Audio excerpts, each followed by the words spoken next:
Gate of flesh, gate of flesh. Life as a prostitute in post-World War II Japan was like fighting a whole nother war. At least ask Maya and Sen and all the others in this movie. Yeah. Anyway. Hello there, Nate Jackson, Criterion Collection reviewer guy here. Number 298. Number 298. We are almost out of here, guys. Number 298. The first on our Suzukipalooza. Seijun Suzuki's Gate of Flesh. 1964, 90 minutes, color, monaural, Japanese. Another interesting movie from the man. I think I've come to the conclusion that Suzuki makes films that, even if you don't understand what's going on in them, and you might, some of his movies like Youth of the Beast, very difficult movie to follow. You know, I liked it. You know, I got enough of it to dig it. But it's one I definitely want to watch again. I probably will buy it. I think I liked it enough. It's probably going to be in the top 20. I'm not sure. But yeah, no, it's like, even if you don't understand what's going on, they're still fun to look at. Suzuki is one who just adds a lot of. He tells a really great story, a very complex, sometimes complex, but he's like, he's not concerned. He's not afraid to like go think outside the box. Add a little bit of fantasy to his movies, a little bit of, just a little bit of just show, flash and, spangle to it, if you will. And that's what you get a little bit of. You get a little bit of this in Gate of Flesh, and I've noticed it in Tokyo Drifter, which we're going to watch again tomorrow, probably. And, stuff like Fighting Elegy with, but I'll get to that in a minute. But yeah, so the story.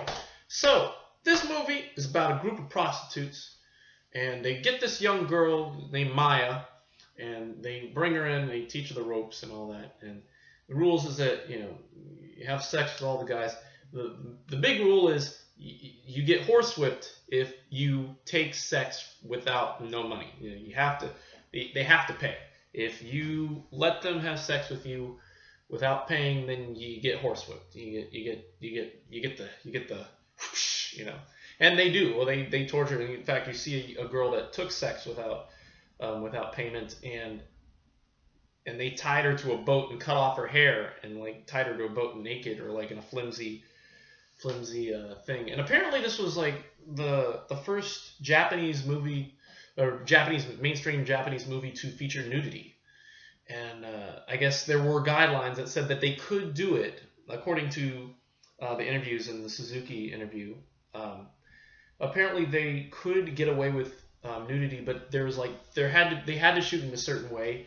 They couldn't just show a body, and you don't see like nudity just like, hey, a woman just walks into the thing naked, anything like that. It's sort of tasteful. Like you see it through like clothing, or you see it, like you could see the woman's lower area, like when she's tied to the boat, you can see it because her dress is soaked. So you can see, things through the dress, but barely. It's still kind of from a distance too.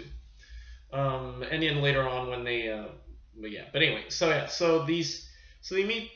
Maya meets these women and they take her in, they make her into a prostitute, and she's like, they've all got different personalities, and I think a lot of that, has to do with the color of the dress. They all have very distinctive dresses. There's Sen, who wears red. She's kind of like the leader. Maya wears green. Then there's one who wears purple. One who wears orange, I think. And then there's a Machiko who actually wears nothing but a traditional kimono, and she's like the spiritualist, she's very like smiley. She's like the girl from Ozu's movies, whose name I can't remember, who smiles all the time. You know what I'm talking about. I can't remember her name. But anyway, so they've all got these personalities. And anyway, so this GI or this soldier who shot this guy is like kind of running for his life, hides out in their building, and he becomes a leader because they all kind of fall for him. His name's Ibuki, I think. And so he's like, he's a dude, he's kind of strong. He says, hey, we're gonna do this and that, and they kind of just fall for him because he's a man, and he doesn't necessarily want to, he kind of turns away all their their what's the word, their propositions, if you will. And so yeah, so there's a great scene, and this is what I was talking about. Suzuki doing fantasy. There's a scene where they all think about Ibuki, and like they show them like thinking about him. They have like they say a line about him. Oh, I hope he stays here forever, and it shows them like sitting, like I think Maya's sitting on next to a tree, and the background matches the color of their dress like perfectly.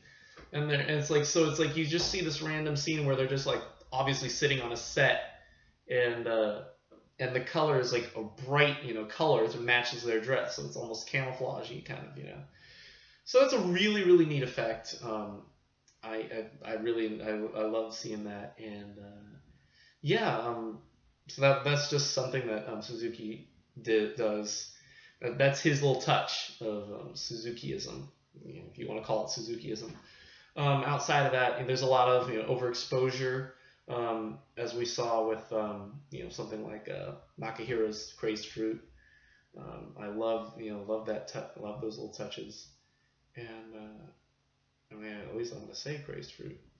I'm lost now. I just saw overexposure in a movie, and I can't for the life of me remember which one it was. I'm pretty sure it was Crazed Fruit, although I'm probably wrong. Anyway, back to Gate of Flesh. So Maya falls for Ibuki, and she decides to. And Machiko is the next one to accept sex for accept without sex without money. So they beat her, and Maya at first is horrified by this, but eventually gets into it and starts beating her too. And so Maya becomes just basically an animal. There's this black preacher that I guess she's like an orphan or something, and like they tried to this black preacher this American preacher who who taught her in church, and he keeps trying to set her straight. And I think in one scene she ends up trying to have sex with him, and it's not shown, but I think it's pretty much implied that they did have sex, because his jacket is off and he's crying, and and which is kind of sad.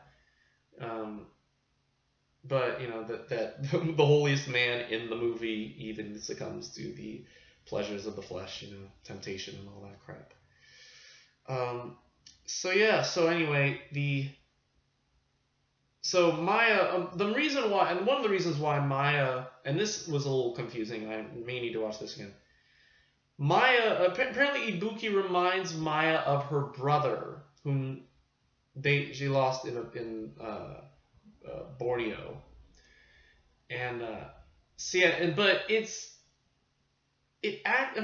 they talk about, but the fact that she's in love with him makes me think that she was in love with her brother. And that's the part that I need to watch this movie again for, because I'm like, did she really is she this incest, a movie about incest, but anyway, they fall for each other, and then after one night they all get drunk, and they end up sleeping together, and Ibuki says, if you really want to be together, let's run away, and so meet me at this thing, and I guess Sen finds out about this. Sen finds out about it, and so she ends up not only tying up Maya and beating her, but also telling the guard about his location, or and so he's over by the bridge waiting for Maya. The soldiers come in, kill him dead. He falls into the water. And when they're done beating Maya runs down to the bridge to try and catch Ibuki, but he's dead, and so she's basically as alone as she was in the beginning of the movie. And that's basically the movie. That's basically the plot. That's the whole plot. You don't have to see it, but again, you should, because you gotta see Ibuki. The way it's still a really gorgeous movie. The women are not gorgeous; they are very ugly. Ugly on the outside. I mean the inside. Outside not too bad, but the inside they're just ugly, ugly, ugly. Yeah. Maya's pretty, but she turns ugly quick. Yeah. Yeah, and that's all I can say. I mean, I still don't think. I mean, like if we were ranking, well, I need to see Branded to Kill and Tokyo Drifter before we can rank any of Suzuki's movies. But I want to rank it because I want to think about Youth of the Beast, Fighting LG. I still think Fighting LG is the best. And then probably Youth of the Beast, and then probably Gate of Flesh. I feel like I know we've seen. No, we have not seen it. I think it's just those 6 we've seen. So, but I'm sure we've got some more. Let's find out. Let's waste more of your time by finding out how many more Suzuki movies we have, because I'm curious now. I'm kind of curious. Suzuki. I can't spell Suzuki. Okay. Yeah, so Branded to Kill, Tokyo Drifter, Youth of the Beast, Fighting LG, Gate of Flesh, Story of a Prostitute, and that's it. Oh, it's just these 6. Okay, cool. Then Thursday we will be doing. We'll rank the Suzuki movies, and that'll be that. All right, so that's it for now. Gate of Flesh. What do we rate this one? We'll give it a B+. Not his strongest work, but still a really cool movie. Suzuki is a fantastic director, and I kind of wish there were more of him. I kind of wish there were more movies by him, because I really like Youth of the Beast and Fighting LG, like digging Gate of Flesh, so I really wish that there were more to see in the near future. So I'm hoping maybe Criterion will get around to reissuing some more Suzuki.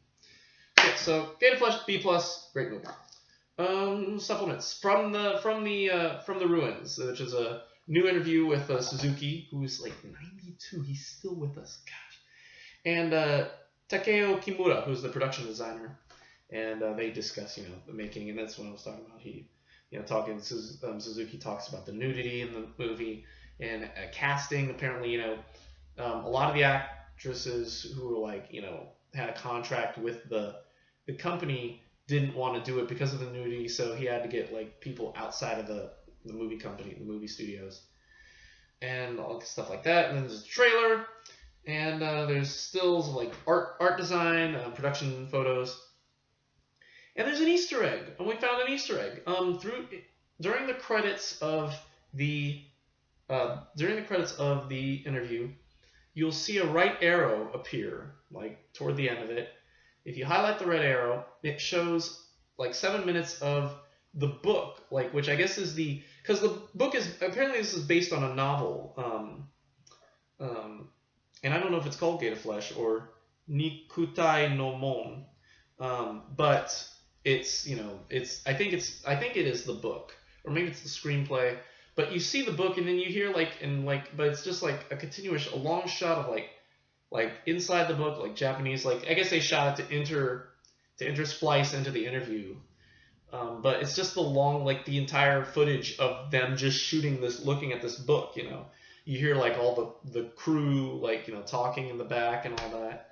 So it's kind of weird, but I guess it's Easter egg. Easter eggs are kind of weird, and so are Criterion apparently. So anyway, so trailer, stills, blah blah blah blah. All right, Gate of Flesh, B+, cool movie. All right, so that's it for today. We are well on the way.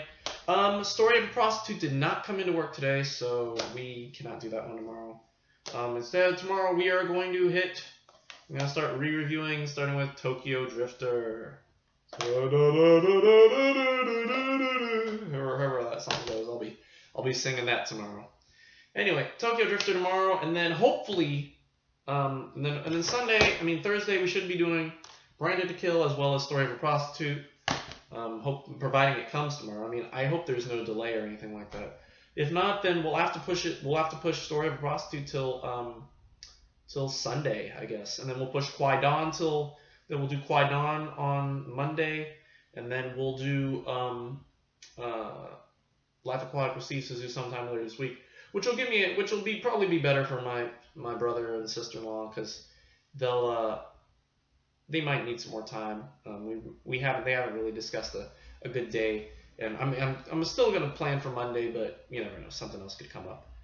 So anyway, that's the plan, and that's all for now. That's for me. Thanks for watching.